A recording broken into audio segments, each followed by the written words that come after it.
Myself, Dr. Kamini Mittal.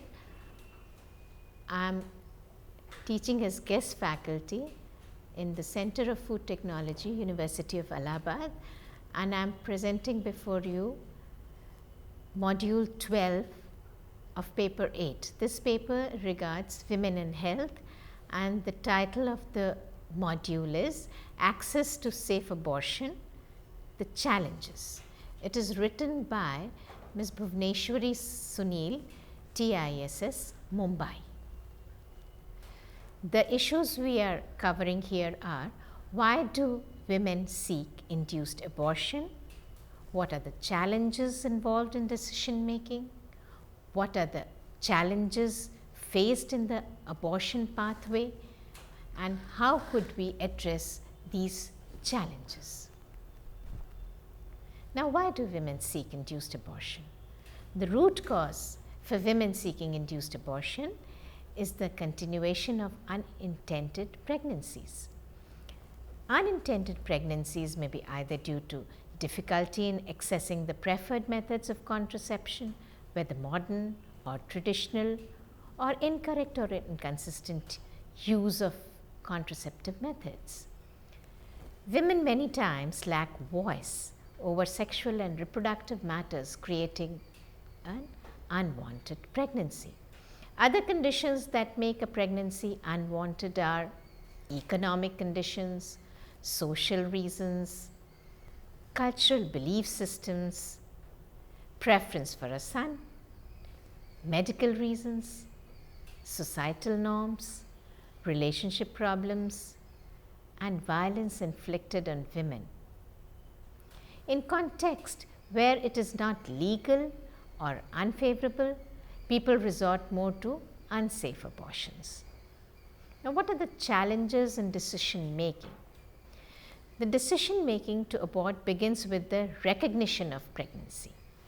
There are sections and groups that fail to recognize a pregnancy symptom at an early stage due to lack of or inadequate knowledge of reproductive physiology, for example, adolescents, both married and unmarried. Now, delay also happens due to women whose periods are irregular, those who conceive during lactational amenorrhea, or in older women mistaking it for menopause. Decision making process is to some extent easy for married women compared to women out of wedlock. Women are dependent on husband, extended family for varied reasons, and in the case of women out of wedlock, there is dependence on parents or partners or parents-in-law. In young unmarried women, generally an informal provider is sought, since it is perceived that the provider would maintain a better confidentiality and secrecy. The decision making process is more complex when it is a female child, and there is a lot of pressure on the woman to abort the child. Intergenerational differences in perceptions also exist, wherein among the older women it is perceived that women's sexuality and pregnancy is a result of too much sexual desire, which is a shame, and among the younger women, husband approval is sought and the honor is to have few children, and women are not ashamed of their sexuality. Moral dilemmas are involved in deciding to abort a pregnancy although unwanted. Socially accepted norms or legally accepted reasons make the decision making less complex than otherwise. The complexity in deciding is due to the influence of multiple factors that necessitates the demand for an abortion. Now, what are the challenges in the abortion pathway? Firstly, choice of provider. Many women initially try alternative medicines such as herbal remedies, often as a first response to a missed period, and attempt to bring on the delayed periods with medicines obtained from a nearby chemist or local doctor is also common. On failure of these attempts, women then go to a formal provider. The pathway to seeking abortion is complex and can involve several providers. Some of the factors considered in choosing a provider are money, that is lower costs, better value, VHN or midwife consultation, recommendation of neighbors, friends, other women, relatives, proximity of the facility, perception based on quality of services, etc. The reasons to choose a provider are multiple. However, in the absence of public health institutions offering abortion services, the reliance on the private sector has increased. Women feel that private services are better since they own proper equipment and dealt with the women in a good manner than the government doctors, and the private services also maintain the confidentiality. There are cost considerations also involved. Although government services for abortion are free of cost, it too included different costs like giving money to the attendants, buying medicine from the outside the hospital, expenses of medical visits, etc. Many women do not obtain satisfactory services on the first visit and also being refused due to the cost being unaffordable. Sometimes providers refuse on moral grounds, even in legally acceptable situations. In these situations, women seek out for additional providers to initiate induction. The cost of services varies widely from a few hundreds to thousands, depending on the gestational age, reasons for abortion, and even marital status apart from others. In case of incomplete abortion, the treatment of complications involves more out-of-pocket expenditure. For the poor women, foregoing their daily wages means a lot for that period of waiting time and number of days lost, and hence generally prefer to visit nearby providers even if they are informal providers. Now, quality of care is also important. Women carefully choose providers experienced in performing abortions, providers who are patient, providers who are good-natured.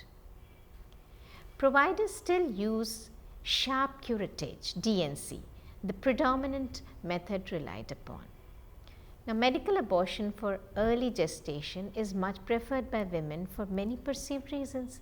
It is not invasive like other procedures for abortion. It does not require hospital stay and does not sound like inducing an abortion. Women relate their experiences with a sense of dignity they received during a hospital stay and the way they were treated, which conveys the quality of care. Many women compromise the quality either due to not having money or a high gestation or their status in which abortion is sought. Women somewhat caught in the shame and secrecy many a times find it impossible to seek for quality abortion care. Counseling is yet another important factor.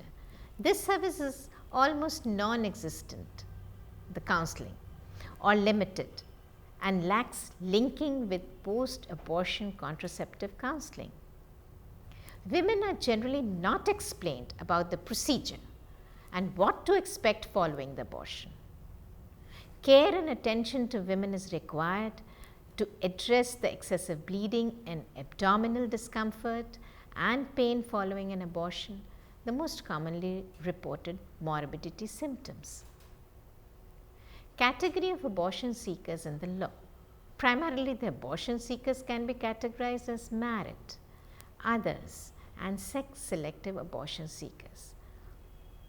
Now, review of the MTP Act is required to address better improving abortion services and thus increase access to all women instead of deeming it illegal for some category.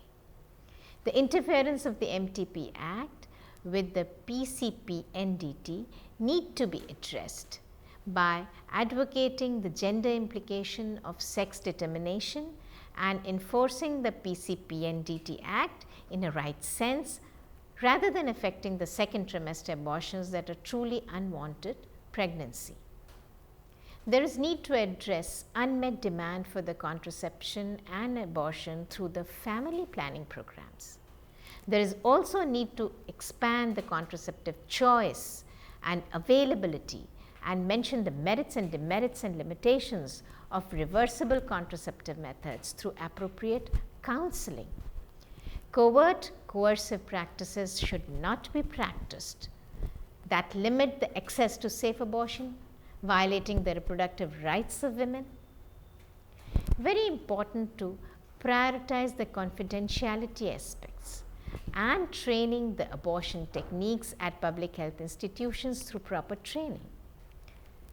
Efforts to expand the base of service providers, especially within government and other providers, for performing manual vacuum aspirations for early gestation abortions and dispersing medical abortion pills should be brought in practice through necessary amendments to law. This could help to geographically expand the services to women in the rural areas and also enable affordable costs for women. The judgmental attitudes and rude behavior faced by women at the health facilities, especially public health institutions, needs to be addressed through gender sensitive frameworks. Abortion should be provided in a comprehensive public health infrastructure, enabling good quality services which are physically and financially accessible to all women, irrespective of the marital status. There is need to improve through advocacy efforts the importance of safe abortion care and problems associated with unsafe abortion practices. It is suggested to mainstream these services with other services to remove the stigma and secrecy associated to these women's needs. Thank you.